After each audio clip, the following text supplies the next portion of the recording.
Assalamualaikum warahmatullahi wabarakatuh. Kali ini kita akan membahas mengenai konvergensi hukum telematika. Konvergensi merupakan istilah yang sering digunakan untuk menggambarkan perkembangan teknologi digital, integrasi teks, angka, bayangan, dan suara. Pada perkembangan selanjutnya, konvergensi merujuk pada interaksi komputer dan perangkat telekomunikasi.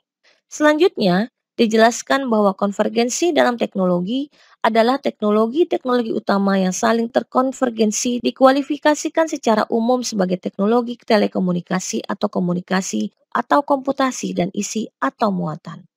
Konvergensi teknologi informasi dan komunikasi juga meliputi integrasi perangkat lunak dan keras ke dalam sistem telekomunikasi, digitalisasi jaringan, dan peningkatan jaringan internet.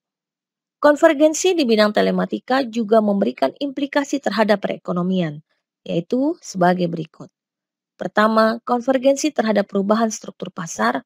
Kedua, konvergensi yang mendorong ke arah suatu peningkatan tingkat kompetisi. Tiga, konvergensi yang memberikan tekanan untuk perubahan atas rezim regulasi atau pengaturan yang telah ada. Dan yang keempat, konvergensi yang telah mengarahkan kepada produk dan layanan baru yang disediakan. Adapun yang menjadi ruang lingkup konvergensi teknologi informasi dan komunikasi sebagai berikut. Satu, konvergensi teknologi, dan yang kedua, konvergensi media. Indonesia, sebagai salah satu bagian dari komunitas internasional, tentu juga harus responsif terhadap konvergensi di bidang hukum telematika. Lahirnya Undang-Undang Nomor 11 Tahun 2008 tentang informasi dan transaksi elektronik dianggap sebagai awal mula perkembangan hukum cyber di Indonesia. Lahirnya undang-undang ini juga dianggap sebagai implikasi konvergensi di bidang telematika terhadap perkembangan regulasi di Indonesia. Materi yang diatur dalam Undang-Undang Informasi dan Transaksi Elektronik seperti masalah pengakuan transaksi dan alat bukti elektronik, penyelesaian sengketa, perlindungan data, nama domain dan hak kekayaan intelektual, dan lain-lain sebagainya.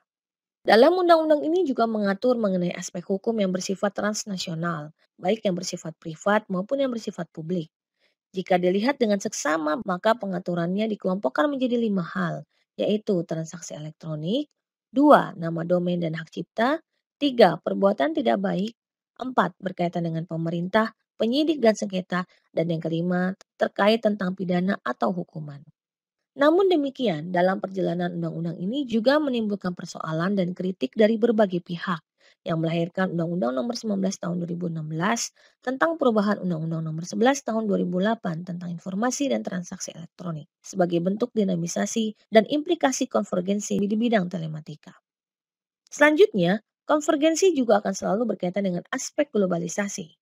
Konvergensi di bidang teknologi dan informasi akan selalu digiring bagaimana implikasinya terhadap perekonomian. Oleh karena itu, penyesuaian regulasi terhadap konvergensi di bidang telematika ini akan terus berkembang pada bidang-bidang sebagai berikut. Satu, infrastruktur. Dua, transportasi. Tiga, manajemen. Empat, layanan. Lima, jenis-jenis data, dan lain-lain sebagainya. Sekian dan terima kasih.